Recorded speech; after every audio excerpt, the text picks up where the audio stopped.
Sunday. I did not record anything when I was out at Grandma's house yesterday. We got out there early in the morning, 9, I'll say 9, because we pulled in the driveway right then.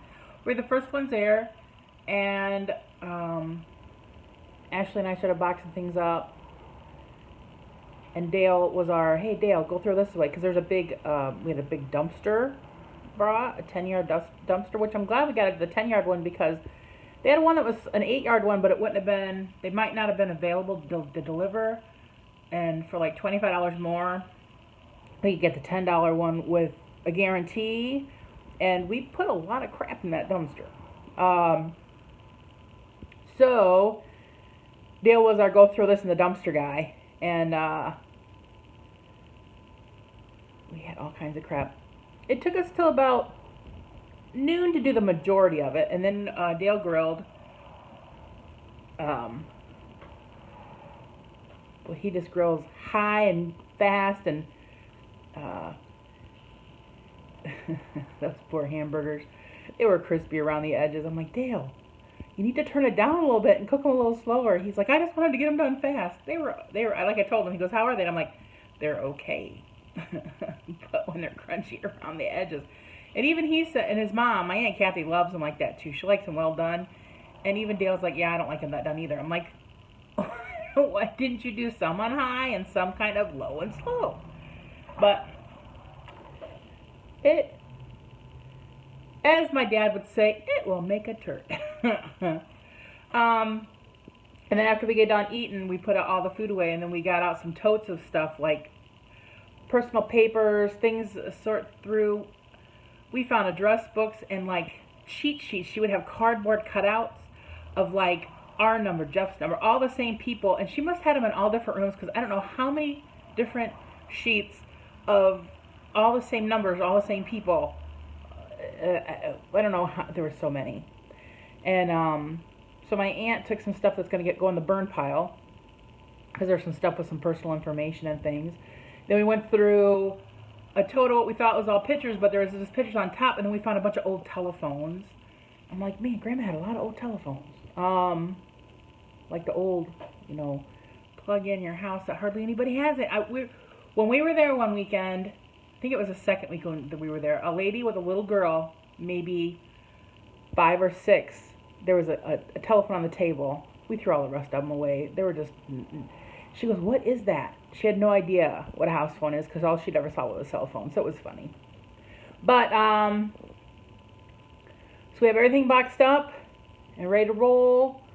They're coming to get it on Tuesday. They're going to come here and we're going to show them how to get out to Grandma's house. And Ashley won't know what to do when she gets home Tuesday night and all that stuff's out of the garage. Because she's never lived in that house with all the stuff gone. Because when she moved in, it was full of stuff from when we cleaned the house. So, pretty soon they'll both actually be able to park in the garage, not just, because actually there was one spot big enough for her to get her vehicle in, and that was it. and Grandma and Grandpa had a decent sized garage. So yeah, we got home, actually not bad, like 3:30 yesterday, and we just chilled. I watched some stuff on the phone. But, I have a story. I'll tell you later. Story time. And it's kind of sad, but it's just, I'm still a little, like, what? So, I'll tell you that a little later, because Dad's going to be coming back with chicken. He's getting chicken and baked beans from the deli, and I have chips, and we have dip, and we have macaroni salad I made. Because originally we were going to grill steaks today, and Dad's like, let's save our steaks for tomorrow. They have chicken on sale across the street. Let's just have chicken. So that's what we're having today. And then he wants to go for a ride. I'm just letting him go. He wants to go off, which will let me watch some TV, which is fine by me. But all right, enough babbling, Stacy. Let's get the stuff on the table before he gets back. I have you on top of the microwave. I wish I could bend you down a little bit, but if I did, you'd fall. Because I didn't want to hold you. Why is that wet? So you get to see our paneling in the kitchen. We just got done eating. Dad just left. He went up to the Legion to go watch the Indy 500 with his friends. And now it's my story time. A couple nights ago, I was flipping through Facebook, and I saw something that made me, it was at night, like 11, 12 o'clock at night, and I went back and I saw it, I'm like, huh? We'll get to that in a minute. I look like just a little head on a stand. When I was a teenager, can I bend you down here without you falling? No. Okay, you just get my head at the bottom. When I was a teenager, I had a lot of pen pals. And for you younger people, that's when you take paper to pen and physically write to people and put it in the mail. Pen pal isn't a big thing anymore because it's such an email life now. And I had lots of pen pals. When I was probably 16, I made a friend named Mark who lived in Missouri, and we would write back and forth. And then he vanished briefly when we were like almost 18. And then he showed up again maybe 2 years later when we were like 19, 20. He told me he had, after school, he had joined the Army. He got hurt in the Army, broke his foot, and they released him from boot camp. So he never really made it in the Army. And we just caught up and we talked on the phone. And at that time he was living in, I don't know where he was then. I think he was in Quincy, Illinois then. But so we were friends before, so we just kind of just would chit chat. We were only just friends, and he did not like where he lived in Quincy, and I said, well, why don't you come here and visit and just check out the area? And finally, at one point, he's like, I think I am going to come up there and check out your area.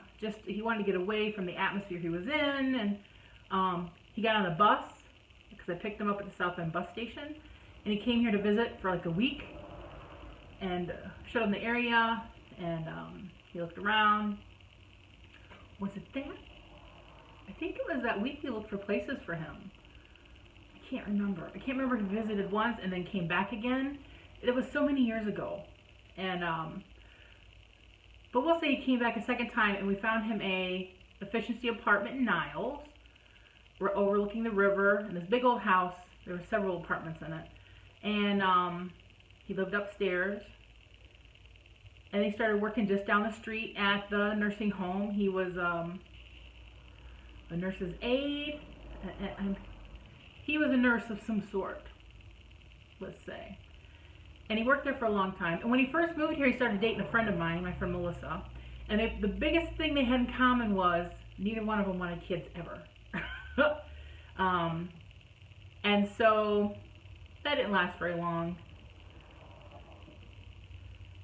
They dated just for a little bit. And then I would call. He had a phone in his apartment, and I would call. And if he went home, I'd leave a message. He'd call me back, and I would go pick him up, and we'd go do things. And then all of a sudden, he stopped answering his phone for any of us, because he knew me and Melissa and my friend Nikki. He knew us all. And it's just like he vanished. Finally, I would stop by there. He wouldn't be home. Then finally, we called, and his phone was disconnected. So he was just... And many years later, I saw him at Meijer. This has been since my mom passed away. And I said, Mark. And he's like, looking, I'm like, where have you been? You just like vanished. And he told me he met a girl and he got married. I guess I got married in 2000 and... Okay, he moved here in the mid-90s. They got married 2000 and... I can't remember when they got married. I only saw the date when I was looking. Well, you'll know. He got married. She had a young son, so he had a stepson, and which was a little bit comical to me because I know he was not a kid guy. But when you meet the right woman, you know, he was very close to the stepson apparently. Then he had grandkids, but then I found out him and her lived 2 miles away from me here in town. And I said, why didn't you ever stop by and just say, hey, that you're doing okay? Because all of us were wondering, all of us were worried. We didn't know what happened to you. He just kind of cut everybody out of his past and kind of went into this marriage as a new start, you know. I don't even know if his wife knew how he got here or that he knew people. I have no idea what she knows. So, the last time I didn't see him, but he was working at the nursing home my dad was in 6 years ago when he had his knee replacement. Because 6 years ago right now, Dad would have been in that nursing home. And Mark was one of his nurses that would help take care of him. But it was never when I was there. I think he either worked late nights or early mornings. But so Dad would say hey to him, and they would chit-chat briefly while he was doing his work. And Nikki saw him at the nursing home at that same time, because her grandma was in the same time my dad was in, but all she ever got from him was like a nod, like she said he had a look on his face like, I know her, but I don't know how I know her, but he would never like speak to her. So it was just kind of a weird situation. Okay, let's fast forward to a couple nights ago when I was in Facebook. I'm in a group called Buchanan Memorial Law, which are obituaries. Mark is my age. He just turned 49 in January. And I was flipping through, and I saw the name, and I'm like, go back. And I'm like, oh my gosh. I started reading the obituary, 49.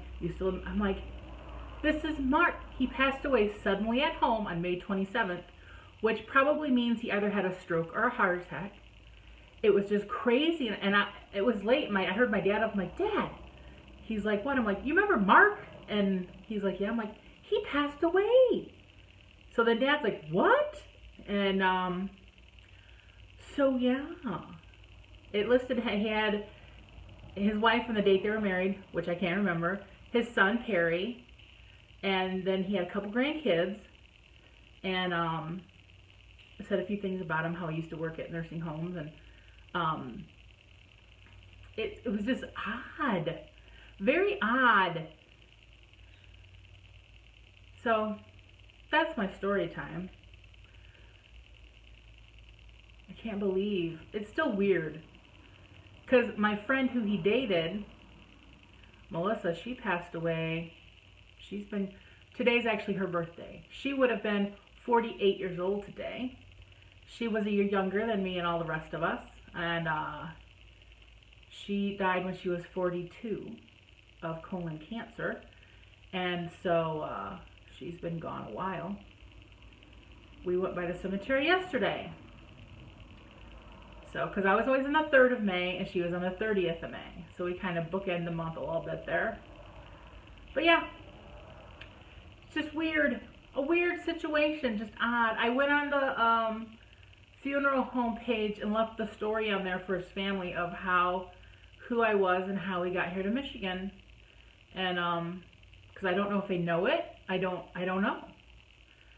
So, all right. I'm shutting up now. Bye.